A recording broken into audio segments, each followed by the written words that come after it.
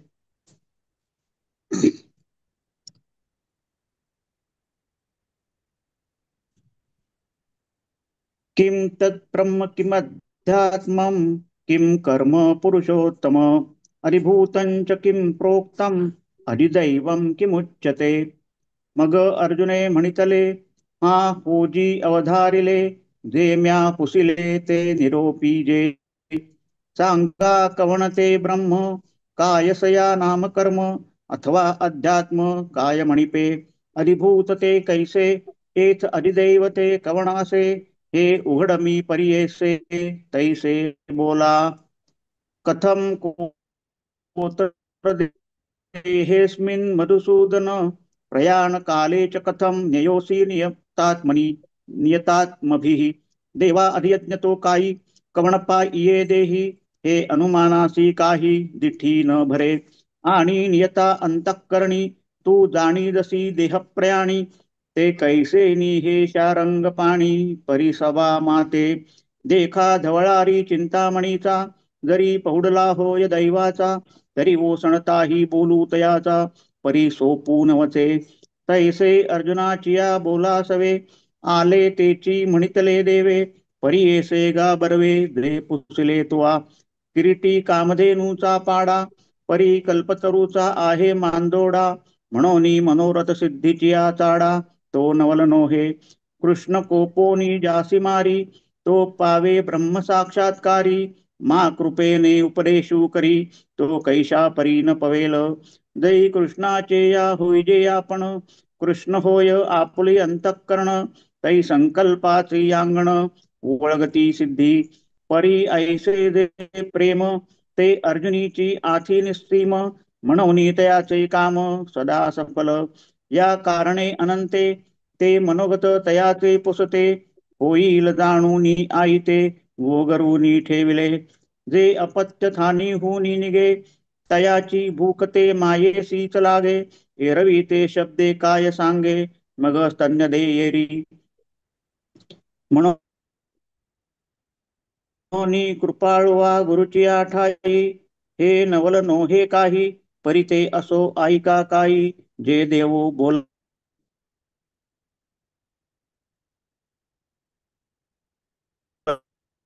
झाला. अर्जुन म्हणाला व कशाला म्हणतात.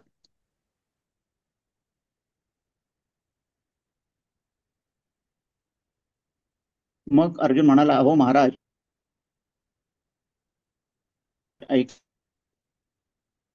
ऐकले का. जे मी विचारले ते सांगावे. सांगा ते म्हणतात ते कसे आहे. यात अधिदया देहात अधियज्ञ कोणता व कसा. अंतःकरण निग्रह केलेले योगी प्रयाण काळी तुला कसा जाणतात. देवा अधियज्ञ जो काय आहे त्या देहात तो कोण आहे. हे अनुमानाने पाहू म्हटले तर काहीच समजुतीस येत नाही. आणि हे श्रीकृष्णा ज्या पुरुषांनी आपले अंतःकरण स्वाधीन करून घेतले आहे त्या पुरुषांकडून त्यांच्या प्रयाणकाली तू जाणला जातोस तो कसा हे मला ऐकवा. ज्ञानेश्वर महाराज म्हणतात पहा एखादा भाग्यवान पुरुष जर चिंतामणीच्या घरात निजला असेल तर त्याचे बळण्यातीलही शब्द पण ते व्यर्थ जाणार नाहीत. त्याप्रमाणे अर्जुनाच्या विचारण्याबरोबरच श्रीकृष्णाच्या मनात जे आले ते श्रीकृष्ण सांगू लागले. अरे ते तू विचारलेस ते चांगले ऐक. अर्जुन हा कामधेनूचा बछडा असतो.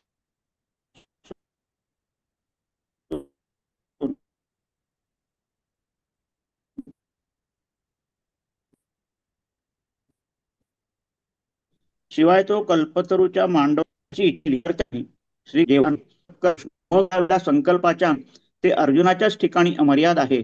म्हणून त्याच्या इच्छा सदा सफल आहेत. यासाठी श्रीकृष्णांनी अर्जुन आपल्याला ही गोष्ट विचारील अशी त्याच्या मनातील गोष्ट ओळखून अगोदरच त्या गोष्टीरूपी पक्वांनाचे ताट वाढून ठेवले. कारण की स्तनपान केल्यानंतर दूर झालेल्या मुलाची भूक आईला लागते. एरवी ते शब्दाने मला भूक लागली दूध पाज असे सांगते काय आणि मग ती पाजते. म्हणून कृपाळू गुरुच्या बाबतीत हे काहीच आश्चर्य नाही. परंतु ते असो देव जे काही बोलले ते ऐका. जय जय रघुवीर समर्थ.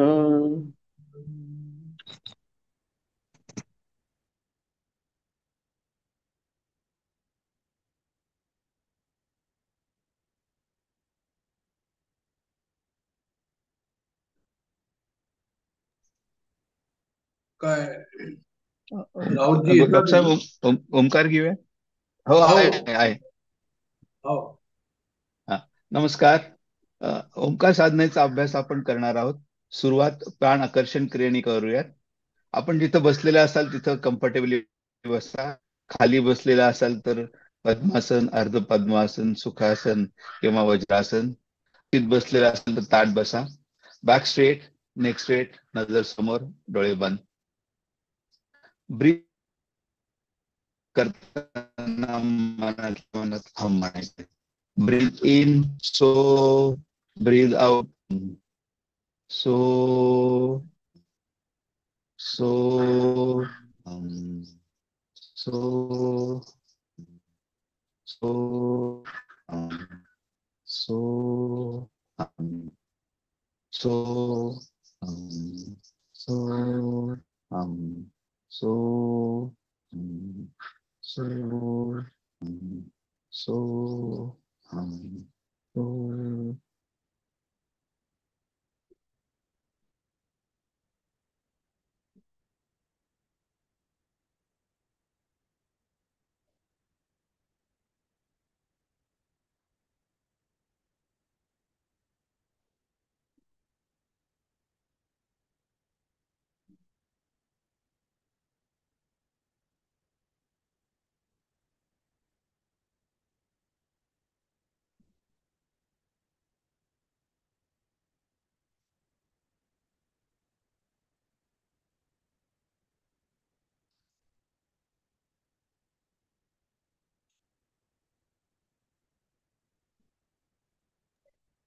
विष्णूजी तुम्ही mute झालायत.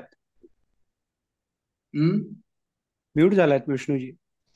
Okay, okay, okay. Sorry sorry, मध्येच हे झालं. आय थिंक कनेक्टिव्हिटी प्रॉब्लेम आहे. येतो ऐकायला? हो. हो, आता येतं. ओके. तर आपण 5 वेळा ओंकार करणार आहोत. सुरुवातीला 3 ओंकार, त्यानंतर 1 मिनिटाचं ध्यान, नंतर 2 ओंकार. ओंकार घंटानादेसारखा दीर्घ असावा, तेलाच्या धाऱ्यासारखा अखंड आणि शंखनादेसारखा गंभीर असावा. एक्झेल, घर्षणयुक्त पूरक. ओ.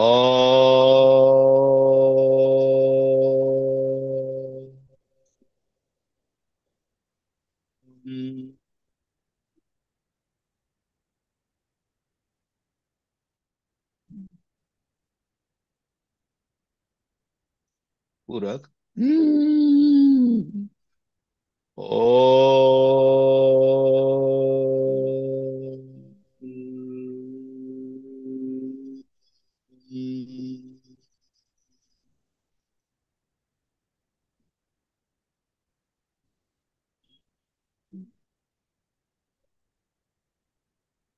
पूरक.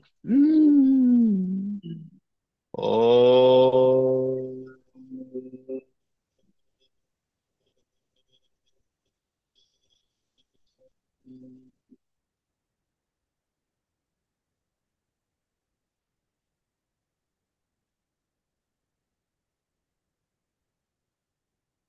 शांत, शांत, शांत.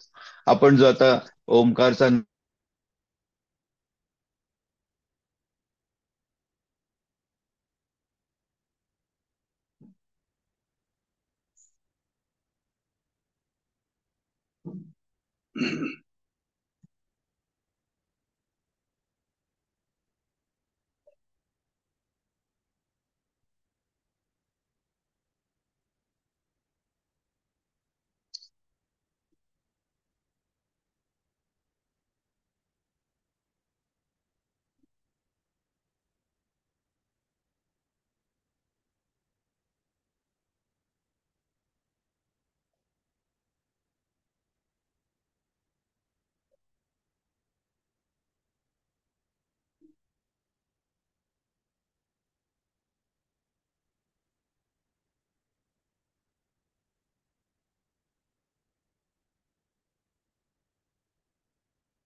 डॉक्टर साहेब, विष्णूजींचं कनेक्शन बहुतेक लॉस्ट झालंय.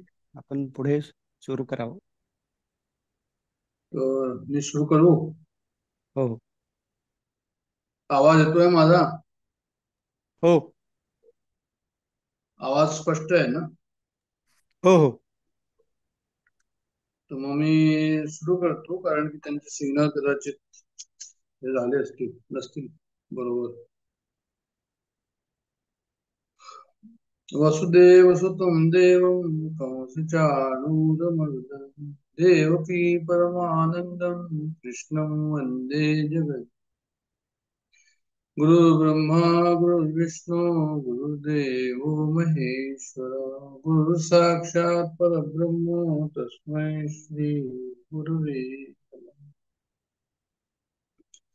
आपल्या सर्वांना नम्र अभिवादन.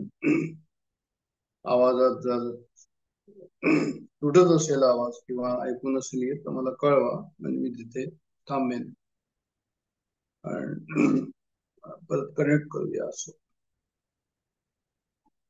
आपला विचार चाललाय भगवद्गीता आणि ज्ञानेश्वरीवर. भगवद्गीतेचा 7वा अध्याय आत्ताच संपुष्टात आलेला आहे आणि ही वेळ थोडीशी आहे की पाठीमागे वळून पाहावं, ज्याला मी सिंहावलोकन म्हणतो. सिंहावलोकन म्हणजे सिंहावलोकन एक असतं आणि एक विहंगावलोकन असतं. विहंगावलोकन विहंगावलोकन म्हणजे असं वरती जसं पक्षी जातो आणि तो सर्व सर्व काही पाहतो, तर ते विहंगावलोकन म्हणतो. आता आपण सिंहावलोकन म्हणजे सिंह जो आहे तो थोडस पुढे जातो, थांबतो, पाठीमागे वळून पाहतो, परत पुढे जातो. तर अशा प्रकारचं त्याला सिंहावलोकन म्हणतात. तर म्हणजे असं की थोडस मागे वळून पाहायला हरकत नाही आपल्याला, कारण की असं नको की पुढे पुढे जातोय तर मागचं लक्षात नाहीये. आणि पहिला भगवद्गीतेचा अध्याय जो आहे तो प्रास्ताविक आहे. दुसऱ्या अध्यायामध्ये जे आहे ते आपण असं पाहिलं की 11 ते 30 पर्यंत जवळजवळ सांख्ययोग म्हणजे आत्मदर्शन, म्हणजे मी कोण आहे याच्याबद्दलचं विवेचन होतं दुसऱ्या अध्यायामध्ये 11 ते 30 मध्ये. मग 39 पासून त्यांनी कर्मयोग सुरू केला. शेवटी स्थितप्रज्ञाची लक्षणं सांगितली. त्याच्यानंतर संबंध तिसरा अध्याय जो आहे तो कर्मयोगामध्ये गेला आणि चौथा अध्याय जो आहे तो त्याच्यामध्ये ज्ञानयोग कर्मयोग दोन्ही आलं. आणि 5व्या मध्ये जे आहे, जेव्हा अर्जुनाने विचारलं की सांख्ययोग बरोबर की कर्मयोग बरोबर काय मला फॉलो करायला हवं, त्यावेळेस त्यांनी सांगितलं की कल्याण दोन्ही मध्ये आहे. सांख्ययोगातही कल्याण आहे, कर्मयोगातही कल्याण आहे. आणि असं 26 श्लोकापर्यंत 5व्या अध्यायाचे ते घेऊन गेले आणि त्याच्यानंतर शेवटी जे आहे त्यांनी ध्यान योगाची महिमा सांगितली, की जे आहे ते असं आसनावर कसं बसायचं आणि जे आहे ते भ्रुकुटीवर म्हणजे दोन आयब्रोच्या मध्ये जे आहे ते कसं लक्ष ठेवायचं आणि मन कॉन्सन्ट्रेशन कसं करायचं, अशा प्रकारचं शेवटले जे ते 2 श्लोक आले त्याच्यामध्ये. आणि 27 आणि 28 अशा प्रकारचे ते श्लोक आहे, या ठिकाणी स्पर्शान कृत्वा बहिर्बाह्य चक्षुष्वैवांतरे भ्रुवो म्हणजे बाह्य पदार्थांना बाहेरच सोडून आणि नेत्राच्या दृष्टीला भुवयांच्या आत स्थिर करून, तसंच नागपुडीत विचरण करणारा प्राण आणि अपान वायूला सम करून, ज्यांनी इंद्रिय मन आणि बुद्धी आपल्या वश केली आहेत व जो केवळ मोक्षपरायण आहे आणि जो सर्वथा इच्छा भय क्रोध रहित आहे, तो मुनी सदा मुक्तच आहे. म्हणजे त्यांनी काय केलं की पुढच्या अध्यायाकरता जे आहे ते इथे बीज पेरणी करून दिली, की पुढचा जो 6वा अध्याय आहे तो ध्यान योगाचा मग या ठिकाणी आपल्याला पाहायला मिळतो, ध्यान योगाचा अध्याय. आणि मग ध्यान योगामध्ये सुद्धा त्यांनी जे आहे ते काय केलं तर म्हणे ध्यान योगामध्ये सुद्धा शेवटी 46व्या अध्यायामध्ये ध्यानाचं सर्व वर्णन केलं आणि शेवटी जे आहे ते ध्यान योगामध्ये त्यांनी सांगितलं की जे कोण श्रेष्ठ आहे, तर म्हणजे सकाम भाव जे करतात, सकाम भावाने जे कार्य करतात त्या तपस्व्यांपेक्षा ते तपस्वी आहे, पण म्हणे योगी श्रेष्ठ आहे. आणि ज्ञानांपेक्षा सुद्धा योगी श्रेष्ठ आहे. मग असं कसं 7व्या अध्यायात त्यांनी म्हटलं की ज्ञानी सर्वात श्रेष्ठ आहे. तर हे ज्ञानी कोणते तर जे विद्वानच आहे, फक्त ज्यांना शब्दज्ञान आहे. तर अशा शब्दज्ञानापेक्षा योगी जो आहे तो श्रेष्ठ आहे. म्हणून अर्जुना तस्मात योगी भवार्जुन, की तू जो आहे तो काय कर, तर म्हणे तू योगी हो. अशा प्रकारचं त्यांनी वर्णन 46व्या 5:46 याच्यामध्ये त्यांनी वर्णन केलं. आणि 47 मध्ये परत त्यांनी म्हटलं की योगी कसा असावा. जेव्हा त्यांनी म्हटलं तस्मात तस्मात योगी भवार्जुन, तर हा योगी कसा असायला हवा. तर म्हणे संपूर्ण 47वा श्लोक आता पाहतो मी. त्याचा अर्थ हा आहे, योगिनामपि सर्वेषां, तर संपूर्ण योगातही जो श्रद्धावान भक्त माझ्या तल्लीन होऊन मनाने माझे भजन करतो, तो माझ्या मताने सर्वश्रेष्ठ योगी आहे. म्हणजे त्यांनी भक्तियोगाची पेरणी या ठिकाणी करून दिली आहे. म्हणजे सगळे पहिले 6 अध्याय कसे आहेत, म्हणजे त्यांनी पहिल्या 6 अध्यायामध्ये आत्मा काय म्हणून सांगितलं, स्थितप्रज्ञ काय म्हणून सांगितलं, कर्माचं त्यांनी वर्णन, कर्मयोगाचं वर्णन केलं, ज्ञान योगाचं वर्णन केलं. आता या 6व्या ध्यान योगाचं वर्णन केलं. आणि आता जे आहे ते 7व्या अध्यायापासून काय तर म्हणे प्रिडॉमिनेंटली भक्तियोगाचं वर्णन असतं. 7, 8, 9, 10, 11, 12 असं समजलं जातं. तर प्रिडॉमिनेंटली भक्तियोग जरी असला तरी पण जीव जगत जगदीश्वर याचं सुद्धा वर्णन याच्यामध्ये आपल्याला पाहायला मिळतं. आता आपण स्वतः जे आहे ते स्वतःनी स्वतःच म्हणजे जे आहे ते विचार करायला हवा की आम्हाला काय याच्यातून मिळालं, टेक अवे मेसेज कशा प्रकारचे आहे, याच्यामध्ये त्यांनी कळेल आपल्याला की कोणत्या अध्यायामध्ये काय दिलेलं आहे असं. तर अशा प्रकारे 6वा अध्याय जो आहे तो या ठिकाणी म्हणजे 6व्यातनं जे आहे आपण 7व्यामध्ये आलो. आणि 7व्यामध्ये आलो म्हणजे भक्तियोगामध्ये आलो. आणि भक्तियोगामध्ये जेव्हा आपण आलो या ठिकाणी, तर आपण मग हे पाहिलं की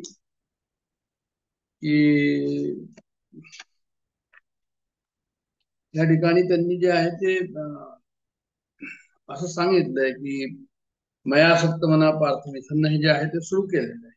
मयासक्त मना पार्थून पासून त्यांनी सुरू केलं. आणि त्यांनी असं सांगितलं की 3 गोष्टी ज्या आहेत या ठिकाणी आम्हाला 3 गोष्टी हव्या. म्हणजे आसक्त हवं, आणि योगम युंजन मदाश्रया म्हणजे माझा आश्रय घे. आणि तिसरं त्यांनी सांगितलं योगम युंजन म्हणजे जे आहे ते काय कर, तर म्हणे तू याचा अभ्यास कर. अशा प्रकारे त्यांनी तिथे सुरुवात केली. आणि असं जर केलं तर मग म्हणे काय होईल, तर म्हणे तुम्ही असंशय समग्र म्हणजे जे आहे ते तुम्हाला संशय राहणार नाही. आणि सर्व ज्ञान जे आहे ते समग्र ज्ञान तुम्हाला सांगेल. आणि नंतर सांगितलं की ज्ञान विज्ञान सहित सांगेल. तर ज्ञान विज्ञान सहित सांगेन म्हणजे संसाराचंही ज्ञान तुला देईल आणि परमार्थत्वाचंही ज्ञान तुम्हाला देईल. अशा प्रकारचं सर्व काही ज्ञान त्या ठिकाणी होईल असं 7व्याच्या सुरुवातीला त्यांनी म्हटलं. म्हणजे परमात्म स्वरूपाचं ज्ञान मी तुम्हाला देईन, संसाराचंही ज्ञान तिथे असेल असं त्यांना म्हणायचं. ज्ञानाचं आपण म्हणतो ज्ञानाचं विज्ञान झालं, अनुभव येईल त्या ठिकाणी, अनुभव घेशील आणि समग्र रूपाचं तुला जे आहे ते दर्शन होईल परमात्म्याच्या स्वरूप रूपाचं.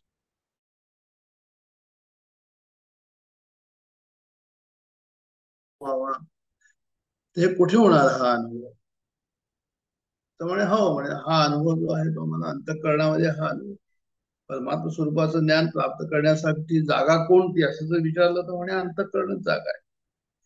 आणि म्हणूनच त्यांनी अंतःकरण जागा असल्यामुळे त्यांनी म्हटलं की माझ्यामध्ये तू आसक्त राहा, माझा तू आश्रय घे आणि माझाच तू अभ्यास कर.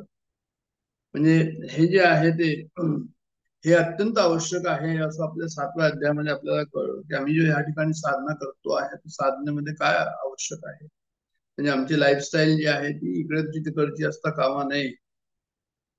आसक्त जर असतील परमेश्वराशी आणि परमेश्वराचं आम्ही सगळं चिंतन करत असू आणि त्याचा जर आश्रय घेत असू तरच जे आहे ती साधना आमची फलीभूत होईल. नाही तर साधना फलीभूत होणार नाही. कारण की साधनेचा केर काढी गुरुवचने घर झाडी. गुरुवचनाने आपलं घर जे आहे ते अंतःकरणाचं घर रोज झाडलं गेलं पाहिजे. आणि नयनांगण शुद्ध केले म्हणजे आपली दृष्टी जी आहे ती अद्वैत दृष्टी झाली पाहिजे. परमेश्वराला पाहण्याची एलिजिबिलिटी ज्याला आपण म्हणतो त्या लायक ती झाली पाहिजे. आणि माझघरा आत नेले म्हणजे जे आहे ते आत जो आहे तो अंतर्प्रवास त्या ठिकाणी जो आहे तो अंतःकरणाचा आपला झाला पाहिजे. आणि झाडीले चारी कोण म्हणजे जे आहे ते अंतःकरणामध्ये असं नको कुठे कोपऱ्यामध्ये जे आहे ते धूळ साचली. तर अंतःकरण सर्व स्वच्छ पुसून झालं पाहिजे. असं जर असेल आणि त्या ठिकाणी जर आहे ते आपण भगवंताची आसक्त असू, भगवंताचा आम्ही आश्रय घेऊन असू, अभ्यास करत असू, त्यामुळे आमचं काम जे आहे ते होईल. नाही तर मग आत्मज्ञान प्राप्त होणं किती कठीण आहे. 3ऱ्या श्लोकामध्ये 7व्या अध्यायामध्ये तरी सांगितलेलंच आहे. तर हे सर्व अत्यंत आवश्यक आहे. टेक अवे मेसेज अशा प्रकारचे या ठिकाणी आहे. त्याच्यानंतर त्यांनी या ठिकाणी 7व्या अध्यायामध्ये परा आणि अपरा हे पण दाखवलेलं आहे. परा अपरा म्हणजे काय की म्हणजे भगवंताचं अधिष्ठान, त्या अधिष्ठानावर परा आणि अपरा या दोन्ही आहे असं त्यांना सांगायचं. म्हणजे माया हे कसं आहे तर म्हणे ही परा आणि अपरा ही माया आहे, हीच प्रकृती आहे परा आणि अपरा. म्हणजे परा आणि अपरा ही परमात्म्याची दोन रूप आहे असं म्हणतात. एक व्यक्त आहे आणि एक अव्यक्त आहे असं म्हणूया. आणि म्हणून हे व्यक्त आणि अव्यक्त रूप हे दोन्ही जाणून घ्यायचं, म्हणून त्याला समग्र रूप मी तुला सांगेन. असंशय समग्र फार महत्वाचं आहे 7व्या अध्यायामध्ये की समग्र रूपाचं वर्णन केलं, परमात्म्याचं पूर्ण रूपाचं वर्णन केलंय. आणि तोच विषय आजही या ठिकाणी जो आहे ते शेवटच्या श्लोकामध्ये घेऊन जाऊन 8व्या श्लोकामध्ये जे आहे ते 8व्या अध्यायामध्ये जो आहे तोच त्यांनी जे आहे ते तो विषय पुढे नेलेला आहे. आता येईल ते पुढे.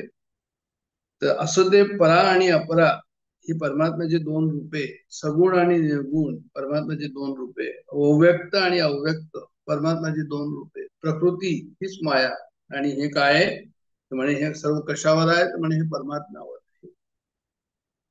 तर ह्याच्यामध्ये पराप्रकृती काय आणि अपरा प्रकृती काय म्हणजे पराप्रकृती म्हणजे कारण आहे आणि अपरा प्रकृती म्हणजे काय तर म्हणे तसं तर परिणाम.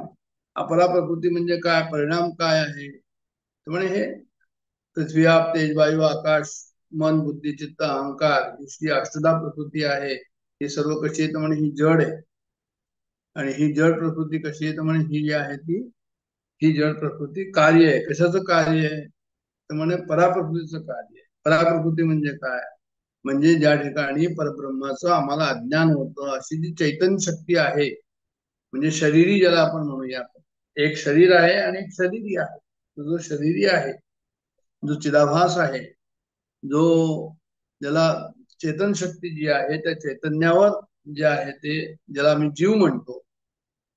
तर जीवाचं स्वरूप जे आहे ते कशा प्रकारचं आहे म्हणजे जीवाचं संसारामध्ये स्वरूप जे आहे ते चैतन्य शक्ती जी आहे जीवाची, त्याला त्यांनी परा म्हटलेलं आहे.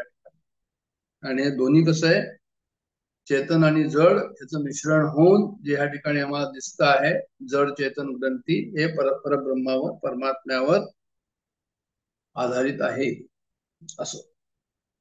कारण की परमात्म्याने काय म्हटलंय की एक पुढे 7व्या अध्यायामध्ये पुढे आलेलं आहे समग्रम, जेव्हा म्हटलेलं आहे की समग्रम स्वरूप कसं दाखवायचं तर म्हणजे एक परमेश्वरच सत्य आहे आणि त्या वाचून दुसरी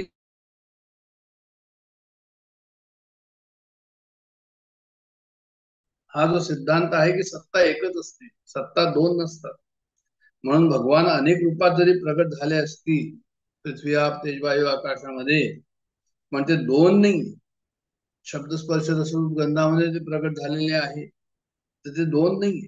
म्हणजे त्यांना असं म्हणायचं या ठिकाणी समजा एखादा सोनं असतं आणि सोन्यामध्ये काय असतं एक वेगवेगळे आभूषण असतात.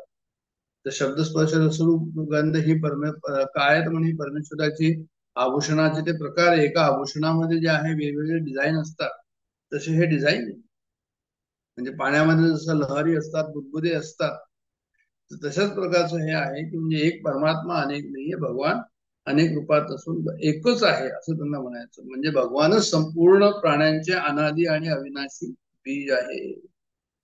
म्हणजे सृष्टीमध्ये जे काही आपल्याला पाहायला येतं क्रिया पदार्थ भाव जे काही आपल्याला ऐकायला येतं ते काय असतं, त्या सर्वांचं स्वतंत्र सत्ता नसते, ते परमात्म्यावरच ते जे आहे ते अवलंबून आहे. म्हणून हे सर्व जे आहे ते आपल्याला पाहायला मिळतं काय की भगवंताला प्राप्त करू आम्ही इच्छितो. कारण की भगवंताला शरण न होता आम्ही जर इकडे तिकडे कुठे गेलो, त्यांनी दिलं होतं त्याच्यामध्ये की म्हणजे जे आहे ते जे आहे ते आम्ही जर देवतांना भजलं तर देवतांना जाऊन मिळू, तर भगवंताला म्हटलं तर भगवंताला जाऊन देऊ. तर असं ते समजून घ्यायचं की हे जे आहे ते भगवंत सर्व दूर आहे आणि त्याच्याशिवाय आणखी कोणी नाही, की सर्व विश्व त्याच्यामध्ये जणू काही ओवलेलं आहे. जसे माळा असते आणि आतला दोरा असतो, माळ्याचे मणी असतात. तर दोरा म्हणजे भगवंत आणि मणी मणी म्हणजे सर्व हे परा आणि अपरापद. आणि हे काय झालेलं आहे म्हणे, हे जे आहे ते भगवंतामध्ये सर्व आहे. सूत्रे मणी गणाईव अशा प्रकारचं वर्णन 7व्या अध्यायात येतं. आणि म्हणून भगवंत विश्वरूपाने जणू काही नटलेला आहे. भगवंत म्हणतात की माझी जी सर्व विभूती आहे. त्याच्यानंतर मग 7व्या अध्यायामध्ये जे 4 प्रकार सांगितले भक्तांचे, त्यांनी असं सांगितलं त्याच्यामध्ये की म्हणजे हे भक्ताचे जे त्यांनी वेगवेगळे अर्थार्थी, जिज्ञासू आणि ज्ञानी. ज्ञानी भक्त जो आहे तो सर्वश्रेष्ठ त्यांनी सांगितलेला आहे. आणि हे सर्व जे आहे ते भगवंतालाच इच्छितात. अर्थ काय, अर्थार्थी काय, जिज्ञासू काय. त्यातलं त्यात ज्ञानी भक्त कसा आहे तो म्हणे तो श्रेष्ठ आहे. तर सत्वगुणाचा आधार घेऊन आम्ही काय करायचं तर म्हणजे भगवंताची आम्ही उपासना करायची, अशा प्रकारचा मेसेज या ठिकाणी आम्हाला दिसतो. आणि हा जो मेसेज आहे तो समग्र रूपाकडे परत मी येतो, की अत्यंत महत्वाचा कधी एखादा कोणता हे असेल तर म्हणजे आम्ही भगवंताला समग्र रूपाने समजावं. म्हणजे एक पराप्रकृती आहे, एक अपराप्रकृती आहे. म्हणजे एक जड प्रकृती आहे, एक चेतन प्रकृती आहे, चेतन शक्ती आहे. आणि याचे मालक कोण आहे म्हणजे परमात्मा आहे.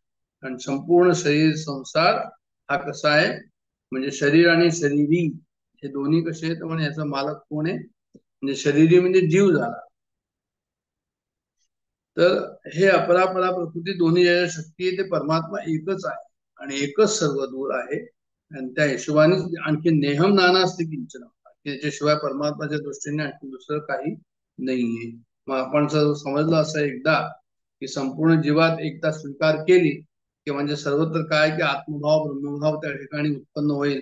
आणि सर्वम खलिदम ब्रह्मास्मी किंवा आत्मवेदम सर्वम असं झाल्यास जे आहे ते आम्हाला काय होईल की जे आम्ही वाचतो या ठिकाणी ते आपोआपच आम्हाला जे कन्सेप्ट बनेल आणि तो विचार आमचा सिद्ध होईल की आयमात्मा ब्रह्म आणि वासुदेव सर्वम. हे जे सर्व आता आपण याच्यामध्ये वाचलेलं आहे वासुदेव सर्वम, ते सर्व जे आहे ते आम्हाला नंतर त्याचा अनुभव सारखा त्या ठिकाणी यायला पाहिजे. मग तात्पर्य काय झालं तर म्हणजे जगत जीव परमात्मा हे तिन्हीच्या दृष्टीने सर्व समान आहे. म्हणून समत्वम योग उच्चते, जो दुसऱ्या अध्यायामध्ये 48वा श्लोक आहे हा फार महत्वाचा आहे. की मग काय होतं की समग्र केव्हा कळतं, जेव्हा आम्हाला समत्व होईल त्यावेळेस समग्र कळतं की परमात्माच आहे सर्व दूर आणि परमात्म्याशिवाय काही राहत नाही. जेव्हा समत्व होईल तेव्हा जे आहे ते भेद जे आहे तो कसा आहे मला व्यवहारासाठी हा भेद आहे आणि तो अनिवार्य पण आहे. व्यवहारात समता संभवतच नाही, पण साधकाची दृष्टी सम असावी. सर्वत्र समदर्शन हा असं भगवद्गीता आपल्याला सांगते. पंडिता समदर्शना, जो अनुभवी आहे व्यक्ती, जो आत्मानुभवी व्यक्ती आहे तो कसा आहे म्हणजे त्याचं ती समबुद्धी त्या ठिकाणी असते. समबुद्धी विशेषते, ते विशेष आहे की सर्वत्र समबुद्ध त्या ठिकाणी असायला हवं. तर होतं काय की म्हणजे राग द्वेषामुळे मनुष्य जगत जीव परमात्मा भेद निर्माण होतात. आमच्या आसक्तीमुळे राग आणि द्वेष हे सर्व निर्माण होतात आणि त्यामुळे काय होतं तो म्हणजे भेद निर्माण होतो. अज्ञानामुळे भेद निर्माण होतो. आणि मग असा अज्ञानामुळे जर भेद उत्पन्न झाला तर काय होतं तर म्हणे मृत्यूस मृत्यूम गच्छती, म्हणजे एका वृत्तीपासून दुसऱ्या वृत्तीला जातो. म्हणजे तो जन्म मरणाच्या चक्रामध्ये जो आहे त्याचा राहत चालत राहतो. जसं कठोपनिषद आहे म्हणतो मृत्यूस मृत्यू गच्छती, म्हणजे जो त्या ठिकाणी जो आहे तो आपला त्या चक्रामध्ये परत परत जो आहे तो परत जन्माला येतो आणि परत जातो.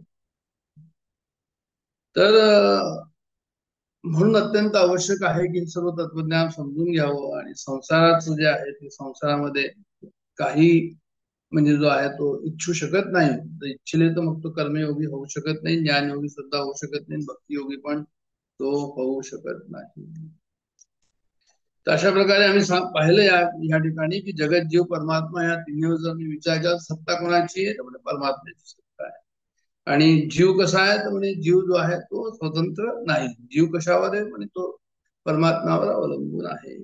म्हणजे ह्या जगताला जीवानेच धारण केलेलं आहे, हेही अध्यायाने मला सांगितलं. येदम धार्यते, अर्थात जगताला सत्ता जीवानेच दिली आहे, जगताची स्वतंत्र सत्ता नाही. आणि जीव कसा आहे तर म्हणे परमात्माचा अंश आहे. ममेव अंश जीवलोके जीवभूत सनातन, हे 15व्या अध्यायामध्ये सुद्धा म्हटलेलं आहे.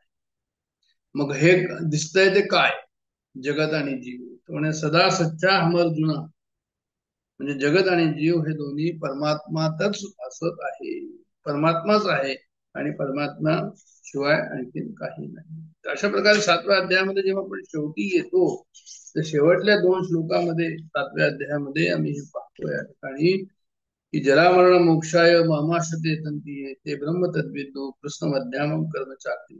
म्हणजे वृद्धावस्था आणि मृत्यूपासून मुक्त होण्यासाठी जी माणसं माझा आश्रय घेऊन प्रयत्न करतात, ती त्या ब्रह्माला संपूर्ण जाणतात, ती त्या अध्यात्माला संपूर्ण जाणतात आणि ती त्या कर्माला संपूर्ण जाणतात. अशा प्रकारे त्यांनी काय केलं या ठिकाणी, त्यामुळे यांनी या ठिकाणी काही नवीन शब्द या ठिकाणी आणलेला. आता हे नवीन शब्द का आले, त्यामुळे नवीन शब्द यासाठी आले की आता यांनी आमची पृच्छ जागृत होईल, आणि आमची पृच्छ जागृत झाली म्हणजे की हे काय शब्द आहे हे पुढच्या अध्यायामध्ये जे आहे ते भगवंत आम्हाला सांगते. तर ह्याचं विश्लेषण जे आहे, याचं उत्तर जे आहे ते पुढच्या अध्यायामध्ये 8व्या अध्यायात भगवंताने दिलेलं आहे. दुसरं असं की ह्याच्यामुळे काय झाला, क्रम लिंक जोडली गेली. 7व्या अध्यायाची आणि 8व्या अध्यायाची लिंक सुद्धा याच्यामुळे हे प्रश्न जे आहे उत्पन्न केले गेले. आता हे प्रश्न उत्पन्न करणं जरुरी होतं का, असं जर कुणी म्हणेल, त्याचं उत्तर काही भाष्यकारांनी दिलंय की आवश्यक नव्हतं. पण भाष्यकारांनी असंही म्हटलेलं आहे की समग्र रूपाला जर जाण्याचं असेल तर मग हे सर्व शब्द जे आहे ते कॉइन केलेले आहे, आवश्यक आहे. कारण परमात्मा हा समग्र रूपाने आहे, अस्तित्व म्हणून आहे, कोणी एक असं व्यक्ती म्हणून नाहीये. अव्यक्तामध्ये सुद्धा जे आहे असं नाही की एक बिंदू म्हणून आहे, पण तो अस्तित्व रूपाने सर्वदूर असल्यामुळे भरला घनदाट हरी दिसे किंवा रिता ठावया राघवे विन नाही, अशा प्रकारची स्थिती त्या ठिकाणी असल्यामुळे जे आहे ती अत्यंत आवश्यक आहे की हेही शब्द जे आहेत त्यांनी समजून घ्या. आणि त्याच्यानंतर साधे भूतादि दैवम सारी यज्ञम इचे विदू प्रयाण काले पिच माम ते विदुयुक्त चेतसा, की म्हणजे आदिभूत व आदिदेव आणि आदियज्ञ याचा अर्थ काय होतो हे मला जाणतात, असं भगवंत या ठिकाणी म्हणतात. की ज्यांना आदिभूत माहिती, ज्यांना आदिदेव काय आहे माहिती, जे आदियज्ञ माहिती आहे म्हणजे ते मला जाणतात. आणि असे लोक जे आहेत ते, असे साधक जे आहेत ते माझ्यात तल्लीन होतात. आणि असे तल्लीन झालेले माणसं अंतकाळीही मला प्रयाण काले पिचमा, म्हणजे अंतकाळी सुद्धा मला जाणतात. अशा प्रकारे त्यांनी जेव्हा हे सर्व, तर मग हा प्रश्न उत्पन्न झाला पुढच्या ह्याच्यामध्ये की भाई ब्रह्म, अध्यात्म, कर्म, अधिभूत, अधिदैव, अधियज्ञ, हे जे 7 ह्या ठिकाणी हे झाले, ब्रह्म, अध्यात्म, कर्म 3, 4 अधिभूत, 5 अधिदैव, 6 अधियज्ञ, आणि याच्यानंतर हे सर्वासहित जे प्रयाण काळामध्ये जे जाणतात 7वा मुद्दा जो आहे तो, की अंतकाळी जो आहे ते भगवंताशी ते युक्त चेतसा, भगवंताशी ते युक्त आहे अंतकाळी. तर असे जे एक 7 त्या ठिकाणी जे कॉइन झालेले आहे, हे कॉइन झालेले शब्द जे आहे ते या ठिकाणी आले. आणि मग या शब्दाचं उत्तर जे आहे, हे जे वेगवेगळे 7 हे आलेले आहे शब्द, त्याचं उत्तर आपल्याला पुढे 8व्या अध्यायामुळे मिळतं. आता 8वा अध्याय जे आहे ते, 8व्या अध्यायाचं नाव आहे अक्षर ब्रह्मयोग. आणि भगवंताचं सगुण आणि निर्गुण जे स्वरूप आहे, आणि ओंकाराचं वर्णन या ठिकाणी आहे. सगुण निर्गुणाचं वर्णन भगवंताचं या अध्यायामध्ये आहे. आणि म्हणून याचं नाव जे आहे ते अक्षर ब्रह्मयोग अशा प्रकारचं नाव दिलेलं आहे.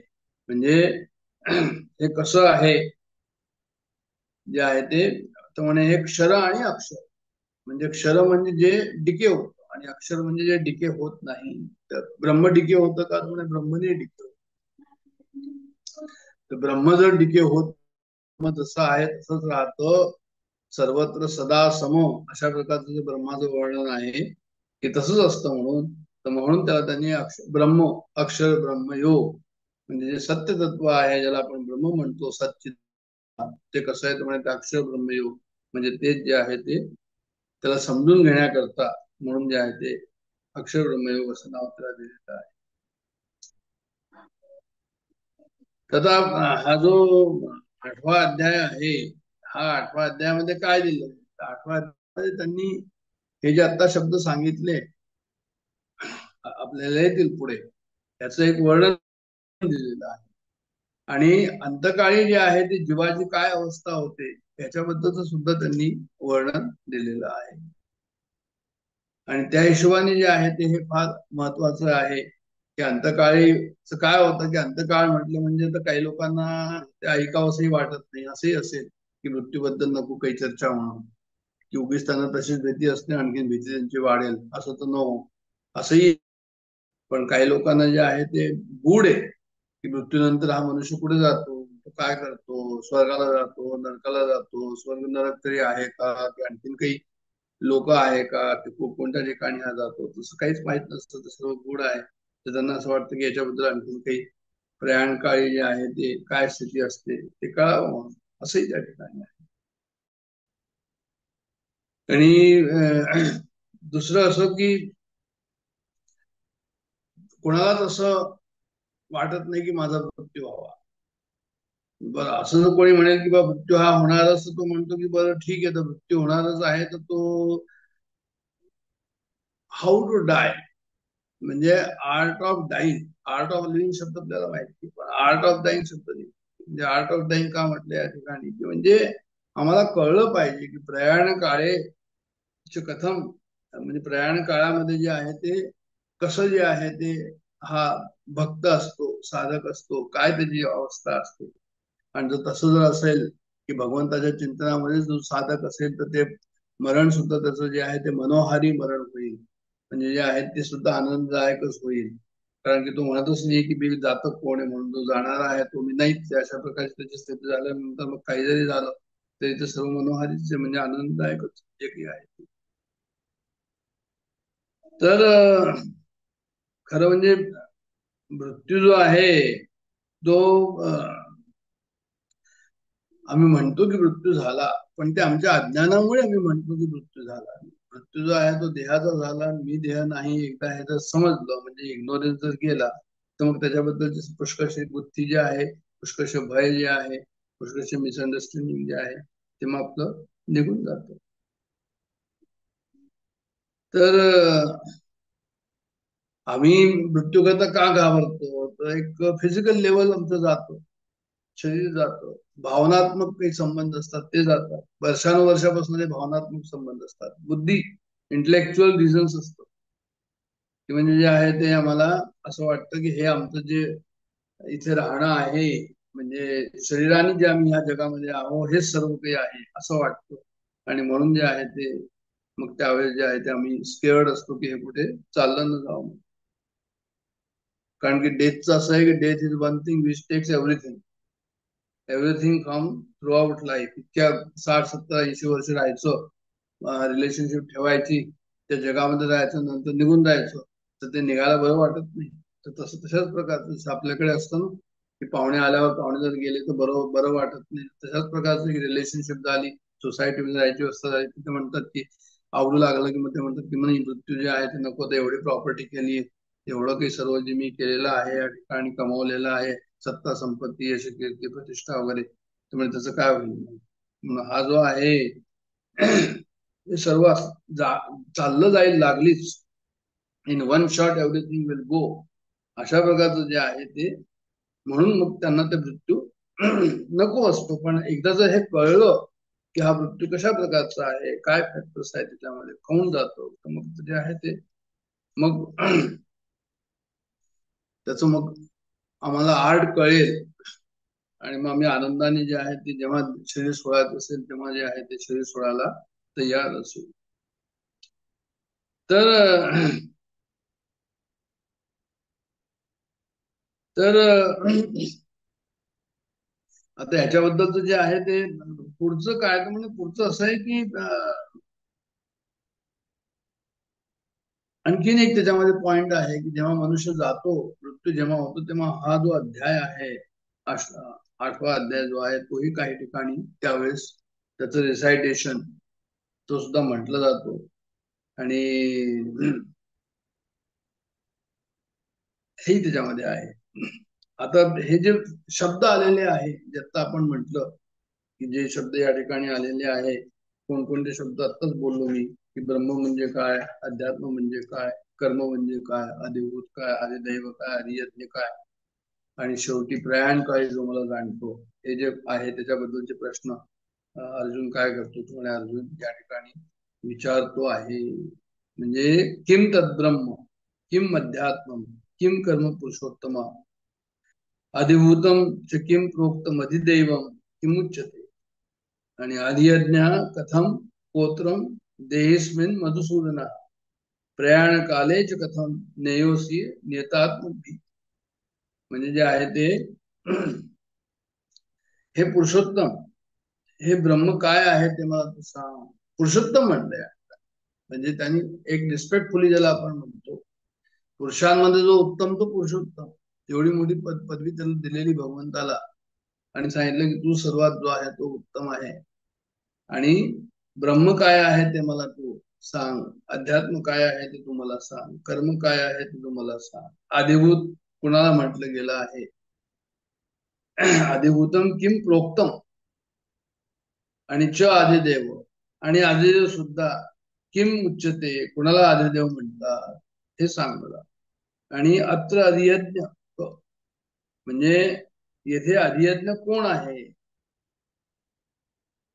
च अस्मिन देहे कथम, आणि तो ह्या देहात कसा आहे, तर हे मला सर्व या ठिकाणी सांग.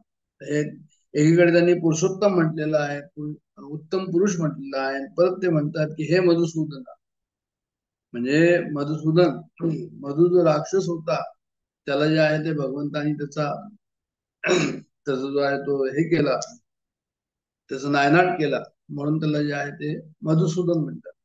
त्यांनी काहीतरी ब्रह्माचं हे चोरलं, ज्ञान चोरलं, असं मधुचं ते पुराणात कथा आहे की ब्रह्माचं ज्ञान त्यांनी घेऊन गेला आणि चोरलं, म्हणून त्याला जे आहे ते भगवंतानी त्याला शिक्षा केली. तर हे मधुसूदना, अशा त्या असुराला मारणारे आपण जे आहात, तर तुम्ही नियतात्मभी प्रयाण काले कथम नेय असू, म्हणजे तुम्ही अंतकाळी जो अंतःकरण जो आपल्या वशीभूत ठेवतो, भगवंताच्या वशीभूत ठेवतो, तो कसा भगवंताला जाणतो हे तुम्ही मला सर्व सांगा, असं पहिला श्लोक आणि दुसरा श्लोक या ठिकाणी म्हटलेला आहे. म्हणजे हा काय आहे तर म्हणे हा संवाद आहे, म्हणजे किती रिस्पेक्टफुली अर्जुन या ठिकाणी भगवंताला विचारतो आहे. हा म्हणजे वाद नाहीये, हा जल्प नाहीये, हा वितंडवाद नाहीये. म्हणजे या ठिकाणी असं म्हणायचं आहे की मी एकीकडे एनलायटन टीचर आहे, दुसरीकडे शिष्य आहे, आणि शिष्य जो आहे तो खूप रिस्पेक्टफुली विचारतो आहे, आणि तो कोणत्याही प्रकारचं जे आहे ते आर्ग्युमेंट करत नाही, असं ना म्हणायचं या ठिकाणी. आणि मला काय आहे की म्हणजे मला जे आहे ते समजत नाही की तुम्ही जे म्हणताय ते काय, I do not know, I do not understand, मला समजत नाही तुम्ही काय बोललाय, आणि माझं शंका जे आहे ते तुम्ही या ठिकाणी दूर करा.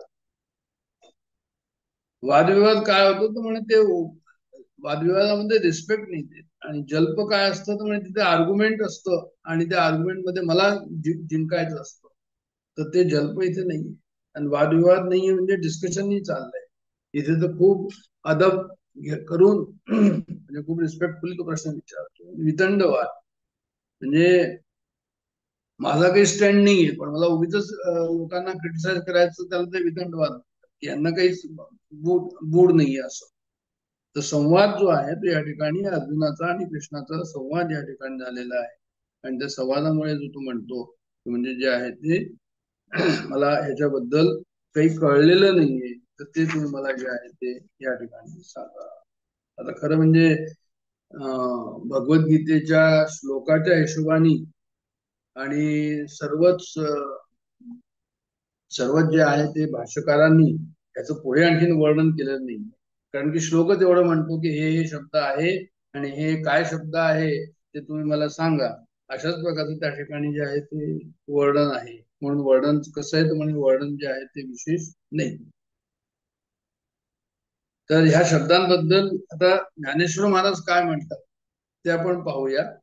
ज्ञानेश्वर महाराजांनी जे आहे त्याला परत तसंच अलंकारिक बहार या ठिकाणी त्यांनी केलेला आहे, तो पण पाहू. श्री गुरु बेलसरांनी जे आहे त्याचं एक बॅकग्राऊंड दिलेलं आहे, कारण की त्यांनी जो सुरू केला आहे हा जो आता 8वा अध्याय जो आहे त्यांनी सुरू केला, तर त्याच्याबद्दल त्यांनी एक जनरल गाईडलाईन पण किंवा एक ज्ञानाचं ज्याला आपण म्हणतो की थोडस जे आहे त्याच्याबद्दल सांगूया, अशा प्रकारचं त्यांनी काही पानं लिहिली आहे. पण आपण जे आहे ते जे हे पाहायला गेलो, ज्ञानेश्वर महाराजांनी ओव्या कोणत्या लिहिल्या याच्या बाबत, तर त्या मी आता पाहतो या ठिकाणी, आणि मग आपल्याला कळेल की कशा प्रकारे त्यांनी त्याच्याबद्दल केलेलं आहे. तर आता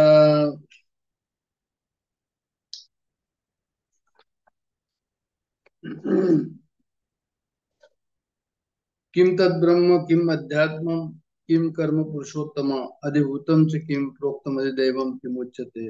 हे पुरुषोत्तम, आता ब्रह्म काय आहे आणि अध्यात्म काय आहे, कर्म काय आहे, अधिभूत काय आहे आणि आदिदेव कशाला म्हणतात, असे यांनी जे आहे ते 5 वस्तू याच्यामध्ये घेतलेले आहे. काय ब्रह्म, काय कर्म, काय अध्यात्म, केशवा अधिभूत काय आहे, अधिदैव कुणाला म्हणावे, हा त्याचा अर्थ केला या श्लोकाचा मराठीमध्ये आजच्या ज्ञानेश्वरीमध्ये.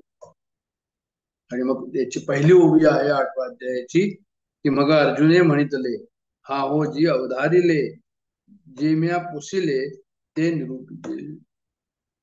मग अर्जुन म्हणाला की हा हो जी ऐकले, जे मी ऐकलं आहे, जे शब्द जे ऐकलेले आहे, जे म्या पुसिले, ते मी आता जे विचारलं मी तुम्हाला आणि ते निरूपिले, ते आपण सांगावे, अशा प्रकारे त्यांनी वर्णन याच्यामध्ये केलंय. तर आता हे काय या ठिकाणी, तर म्हणजे अर्जुनाची अधीर मनस्थितीचं वर्णन या ठिकाणी ज्ञानेश्वर महाराजांनी अलंकारयुक्त भाषेमध्ये केलेलं आहे.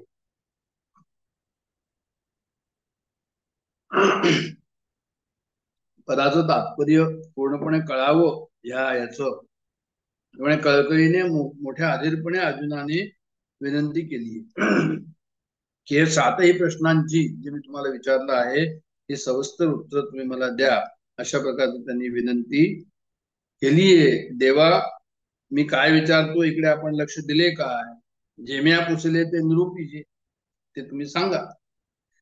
तर अशा प्रकारचं माझा विचार जे विचारलं आहे त्याचं उत्तर द्या, माझं समाधान करा, अशी अर्जुनाची जिज्ञासा या ठिकाणी प्रकट केलेली आहे ज्ञानेश्वर महाराजांनी, की सांगा कोणते ब्रह्म, काय सया नामकर्म अथवा अध्यात्म काय म्हणजे, सांगा कोणते ब्रह्म म्हणजे सांगा ते ब्रह्म कोणते, आणि कासया नाम कर्म म्हणजे कशाचं नाम कर्म, म्हणजे कशाला नाम कर्म, कशाला नाव म्हणतात, कर्म कशाचं नाव आहे, अथवा अध्यात्म किंवा अध्यात्म कशाला म्हणतात, काय म्हणतात. तर असे 3 प्रश्न या ठिकाणी केले, की ब्रह्म या ओळीमध्ये जे आहे ते कर्म आणि अध्यात्म हे काय असतं, असं त्यांनी इथे विचारलं आहे. म्हणजे या अर्थाची तीव्र इच्छा अर्जुनानं या ठिकाणी प्रकट केलेली आहे. अर्जुन म्हणतो की हे ब्रह्म कोणतं. आता एका शब्दाचे ब्रह्माचे अर्थ कोशात म्हणजे शब्दकोशात जे आहे ते वेगवेगळे अर्थ सुद्धा त्या ठिकाणी सांगितले जातात. ब्रह्मशब्दाचा अर्थ वेदस्तत्वम तपो ब्रह्म, म्हणजे वेद तत्व, परमतत्व, तप, ब्राह्मण असे अर्थ संभवतात. आणि मागे गीतेतही 3ऱ्या अध्यायामध्ये कर्म ब्रह्मोद्भव विधी, म्हणजे 3ऱ्या अध्यायामध्ये 15वा श्लोक आहे ज्याच्यामध्ये ब्रह्माबद्दलचं काही त्यांनी म्हटलेलं आहे. तर त्या ज्ञानेश्वर महाराजच म्हणतात की कर्मासे आधी ब्रह्म वेद रूप, शब्द ब्रह्म सुद्धा त्या ठिकाणी शब्द आलेला आहे. मग ब्रह्मशब्दाचे जसे अनेक अर्थ जे या ठिकाणी झाले, मग कोणता अर्थ आम्ही घ्यावा, म्हणून जे आहे ते कर्मशब्दाचे सुद्धा असे अनेक अर्थ संभवतात. आता कर्म आपल्याला माहिती आहे, कर्म म्हणजे गती, कर्म म्हणजे हालचाल, म्हणजे देह, इंद्रिय, मन, बुद्धी, प्राण आदीचे जे व्यापार होतात त्याला कर्म म्हणतात. कर्म कशाला म्हणतात, हालचालीला, कशाच्या, देहाच्या, इंद्रियाच्या, मनाच्या, बुद्धीच्या, प्राणाच्या, हे सर्वांचं जे हालचाल होतं त्याला ते कर्म म्हणतात. म्हणजे शास्त्रामध्ये कशा प्रकारचे कर्म आहेत, म्हणजे एक विशुद्ध आहे आणि एक विहित आहे. म्हणजे आम्हाला कळलं की एक पाप, एक पुण्यात्मक कर्म, एक पापात्मक पापात्मक कर्म. मासे कर्माचे मुख्य दोन भेद झाले. मासे जे विहित कर्म आहे, एक निषिद्ध आणि एक विहित. विहित कर्मामध्ये सुद्धा तुम्ही 4 भाग पाडले. नित्य म्हणजे रोज करणारं, जे करावंच लागतं, देहाचे कर्म जे आहे ते. नैमित्तिक किंवा नैमित्तिक म्हणजे जेव्हा काहीतरी सणवार असतात, निमित्त असेल तेव्हा. काम्य म्हणजे जे आहे ते मला काहीतरी हवं म्हणून मी ते काम करतो, काम्य. आणि प्रायश्चित, काहीतरी चूक झाली, मला पश्चाताप झाला, मी प्रायश्चित्त कर्म करतो त्याच्याकरता. तर हे 4 भेद सांगितलेले आहेत. कशाचे सांगितले 4 भेद? विहित कर्माचे. विहित आणि निषिद्ध हे 2 मेजर सांगितले. तर ह्या ठिकाणी जे कर्म म्हटलं जातं, तर कर्म शब्दाने अभिप्राय काय आहे असं अर्जुन तो या ठिकाणी विचारतो. तसंच अध्यात्म शब्द आलाय. आत्मा शब्दाच्या पाठीमागे आधी जर असं म्हटलं तर मग त्याचं काय होतं, तुम्हाला काही बदल होतो का अध्यात्म म्हटल्यावर आत्म्यामध्ये? हे सर्व स्पष्टीकरण भगवंत तुम्ही करा, अशा प्रकारचं अर्जुनाचं उत्तर या ठिकाणी आहे. मग अधिभूत ते कैसे, इथं आदिदैवत ते कवण असे, हे उघड मी परियसे ऐसे बोला. तर अधिभूत ते कसं असतं आणि आदिदैवत ते कोण, हे जे आहे मला तुम्ही काय करा, स्पष्ट करून मला सांगा. ऐसे बोला म्हणजे अशा प्रकारे बोला की मला काय होईल, परियसे, मला समजेल. म्हणजे अधिभूत म्हणतात ते कसे आहे, अधिदेव ते कोण आहे हे मला समजेल, असे स्पष्ट करून सांगा. तर पुढे आणखीन जे आहे ते आता याच्यानंतर पुढचा आणखीन श्लोक आला. पुढचा श्लोक काय आला तर म्हणे, देवा अधियज्ञम कथम कोत्रम देहेस्मिन मधुसूदना प्रयाण काले च कथम नेयोसी नेतात. म्हणजे हे मधुसूदना, अधियज्ञ म्हणजे काय, अधियज्ञ कथम, अधियज्ञ तुम्ही मला सांगा. अधियज्ञ कसा, कोण, या देही मधुसूदन, अधियज्ञ कसा असतो या देहामध्ये, किंवा अंतकाळी तुला कसे का जाणतो आत्मसंयमी. अंतकाळी तुला तू म्हणतो की आत्मसंयमी जाणतात, तर ते कसे जाणतात, म्हणजे तो या देहात आहे की कोठे, आणि मरण्याच्या वेळी शांतचित्त पुरुषाकडून तो कसा जाणला जातो. तर देवा अधियज्ञ तो काही कवणपा ये देही, हे अनुमानीसी काही डिठी नवरे. म्हणजे देवा अधियज्ञ तो काय, किंवा कोण पाय ये देही, ह्या देहामध्ये कोण आहे हे अनुमानीसी काही, म्हणजे हे विचार करून डिठी नवरे म्हणजे ध्यानात येत नाही. म्हणजे आता बरंच याच्याबद्दल जे आहे ते मी अजून काय म्हणतो या ठिकाणी, की तुमचे शब्द ऐकून मी आपला विचार करतोय की हे कसे काय शब्द आहे आणि काय म्हणजे समजण्यात येतं. पण म्हणजे अनुमानाने जर पाहायचं म्हटलं तर मला काही समजूत येत नाही. अनुमान जर मी करायला गेलो तर मला काही समजत नाही की ह्या प्रश्नांत हे जे तुम्ही सांगितलेले शब्द आहे ते कशा प्रकारचे. तर एका ठिकाणी ज्ञानेश्वर महाराजांनी अर्जुनाला शब्द तत्व सारज्ञा अशी उपाधी दिलेली, अशी पदवी दिलेली. म्हणजे शब्दाचा तज्ञ होता अर्जुन असं त्यांना म्हणायचं या ठिकाणी. पण ह्या शब्दांचा अर्थबोध नाही झाला. अनुमानाशी काही डिटी न बरे, म्हणजे ह्या अनुमान या ठिकाणी त्याला लावता नाही आलं. म्हणजे अनुमान म्हणजे काय, अनुमान म्हणजे तर्क, स्वबुद्धीने केलेला विचार, याला अनुमान म्हणतात. म्हणजे समजा आता जर धूर असेल कुठेतरी दूर, तर आपण म्हणतो काहीतरी आग त्या ठिकाणी असायला हवी. मग असं आम्हाला एक सामान्य ज्ञान होतं की बा धूर असेल तर अग्नी असेल, पण विशेष ज्ञान होत नाही. आणि विशेष ज्ञान कसं होईल त्याचं, त्यामुळे कोणीतरी प्रत्यक्ष त्या ठिकाणी पाहत असेल, किंवा आम्ही पाहत असू प्रत्यक्ष, किंवा आम्हाला आप्त वाक्य ज्याला म्हणतात, म्हणजे आमचंच रिलायबल ज्याला आपण म्हणतो आप्त वाक्य, की त्यांनी सांगितलं नाही बा इथे आग लागली, तर तेव्हा ते जे आहे ते काय होतं म्हणे त्या ठिकाणी मध्ये पक्क होत. तर अनुमान पाहू म्हटले तरी काही लक्षात येत नाही असं त्याला म्हणायचं आहे. कारण की मी अनुमान केलं, मी विचार केला, पण मला काही हे समजण्यात येत नाही. अनुमान म्हणजे तर्क, स्वबुद्धीने केलेला विचार, एवढाच त्याचा अर्थ आहे. म्हणजे श्रुती आणि वेद प्रामाण्य मानणारे जे आहे असे, आणि सिद्धांताला अनुकूल तर्क अनुमान करणारे जे लोक आहेत त्यांना श्रौत्र दर्शनकार असं म्हणतात. आणि बरेचसे लोक म्हणजे श्रुती आपण पाहिलं याच्यामध्ये तुमच्या आता साधक आपण घेतलं, साधन पंचकम जे घेतलं त्याच्यामध्ये श्रुती सर्व प्रमाण वाक्य असं म्हटलं होतं. म्हणजे श्रुतीला जे अनुकूल असेल ते जे आहे ते त्याप्रमाणे तुम्ही विचार करावा असं तुम्हाला म्हणायचं. मग श्रुतीला जे अनुकूल असेल तो विचार करायचा. याचा अर्थ हा झाला की म्हणजे श्रौत्र दर्शन का, म्हणजे श्रुतीप्रमाणे जे आहे ते श्रुती प्रमाण मानतात आणि श्रुतीप्रमाणे ते कार्य करतात. तर खरं म्हणजे हे जे ज्ञान आपल्याला होतं, म्हणजे ज्ञान जे आहे ते आपण प्रमाणावरनं ज्ञान घेतो, अनुमानावरनं आम्ही ज्ञान घेतो. त्याचं प्रत्यक्ष पाहिलं किंवा अनुमान केला किंवा उपमा अर्थापत्ती हे सर्व ज्ञानाचे प्रकार आहे. पण बेसराने त्याच्यामध्ये असं लिहिलं आहे की ज्ञान म्हणजे व्याख्या, आणि त्याला व्याख्या करता येत नाही त्याला ज्ञान म्हणता येणार नाही. एखाद्या शब्दाची जर व्याख्या नसेल करता येत तर म्हणते मग ज्ञान नाही येत. म्हणजे त्यांनी कुठे घेऊन गेले आपल्याला ते की सर्वच काही ज्ञान आहे असं नाही. तर definition is beginning and end of the knowledge, म्हणजे असं अरिस्टॉटल म्हणतो की ज्ञान कशाला म्हणतात, म्हणजे ज्याला डेफिनेशन असेल, मग डेफिनेशन झालं की ज्ञान सुरू झालं. डेफिनेशन नसेल तर ज्ञान नाही येते असं त्यांना म्हणायचं. तर पुढची ओळी आपण पाहू. आणि नियता अंतःकरणी तू जाणी जशी देह प्रयाणी, ते कैसेनी हे सारंग पाणी परिसवा माते.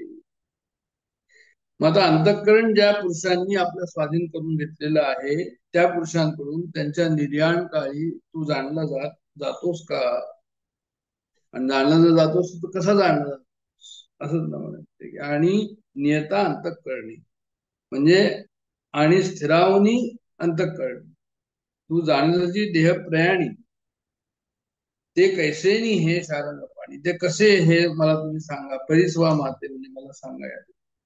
तो हा शेवटचा 7वा प्रश्न अर्जुन करत आहे की ज्याचे अंतःकरण आपलं स्वाधीन आहे असे पुरुष प्रयाण काळच्या प्रसंगी तुला जाणतात ते कसे. कारण मृत्यूचा प्रसंग अत्यंत कठीण असतो, त्यावेळेस होश कुठे असतो, होशही नसतो त्या ठिकाणी, आणि मग त्या ठिकाणी विशेष विचार येणार नाही. आणि अशा प्रसंगी जो आहे ही जाणण्याची इच्छा त्याची कशी पूर्ण होते हे तुम्ही मला या ठिकाणी सांगा. म्हणजे देखा धवळारी चिंतामणीचा, धवळारी म्हणजे मंदिर, त्यामुळे मंदिरामध्ये काय तर म्हणे चिंतामणी आहे. परी जरी पहुडला होय दैवाचा, एखादा सुदैवी असेल आणि त्याला अशा ठिकाणी राहायचा मौका मिळाला की जिथे काय आहे तर म्हणे जिथे चिंतामणी आहे. परी ओसंताही बोलतयाचा सोप न बसे, म्हणजे चिंतामणीच्या घरात एखादा भाग्यवान पुरुष निजला तर तो काही झोपेमध्ये बडबडला तर ते खरं निघतो असं त्यांना म्हणायचं. म्हणजे एखादा दैवान पुरुष चिंतामणी रत्नाच्या घरात झोपला काय होईल तर म्हणे का चिंतामणी आली आहात ती सदा विजयवृत्ती मनोरथी, असं ज्ञानेश्वर मला दुसऱ्या ठिकाणी म्हणतात की काय की त्यांची इच्छा पूर्ण होईल. म्हणजे कामधेनू कल्पतरू आणि चिंतामणी हे कसे तर म्हणे हे जे आहे ते काय करतात म्हणते हे तुम्हाला काय झोपेमध्ये जरी बडबडलं असेल तरी तुम्हाला ते प्राप्त होतो. तैसे अर्जुनाची या बोलासवे आले तेची म्हणितले देवे, परियेसे गा बनवे जे पुसले तुवा. म्हणजे अशा प्रकारे जे आहे ते अर्जुनाच्या प्रश्नासमेतच भगवंताचे जे मनात आले तेच ते सांगू लागले. अरे अर्जुना, ते म्हणतात की तुम्हाला विचारलंय तर तुला आता तू चांगल्या रीतीने ऐक, मी तुला सांगतो. म्हणजे 7व्या अध्यायाच्या शेवटची ही नवीन पदे ऐकून अर्जुनाच्या मनात जो गोंधळ त्यांच्या अर्थाबद्दल झाला होता तो श्रीकृष्णाच्या ध्यानात आला. श्रीकृष्ण समजला की अरे याला गोंधळ झालेला आहे, मग तो दूर करावा असे त्यांनाही वाटत. असं ज्ञानेश्वर महाराज या ठिकाणी लिहितात. ते म्हणाले अर्जुना, तुझ्या शंका माझ्या लक्षात आल्या आहेत, तू जे प्रश्न केले त्याची उत्तरे मी आता देईन, ते चांगल्या प्रकारे तू ऐक. परियेसे गा बरवे जे पुसिले तुवा. मग किरीटी कामधेनूचा पाडा वरी कल्पतरूचा आहे मांडोळा, म्हणून मनोरथ सिद्धीची चाडा तो नवल मोहे. अर्जुन काय तर म्हणे कामधेनूचं वासू आहे आणि शिवाय तो कल्पतरूच्या मांडवाखाली बसलेला आहे असं लिहिलेलं आहे. म्हणजे अशा प्रकारे तो उभीचा अर्थ केलेला आहे. आणि म्हणून आपल्या मनातील सर्व मनोरथ पूर्ण व्हावे अशी त्यांनी इच्छा केली. तर त्यात नवल असं काही नाही, कारण जो कल्पतरूच्या मांडवात बसलाय आणि कामधेनूचं वाचलं तर त्याला आणखीन काय. तर ज्ञानेश्वर महाराज अर्जुनाच्या भाग्याचे पुन्हा पुन्हा वर्णन करतात की अर्जुन हा कामधेनूचा वत्स आहे.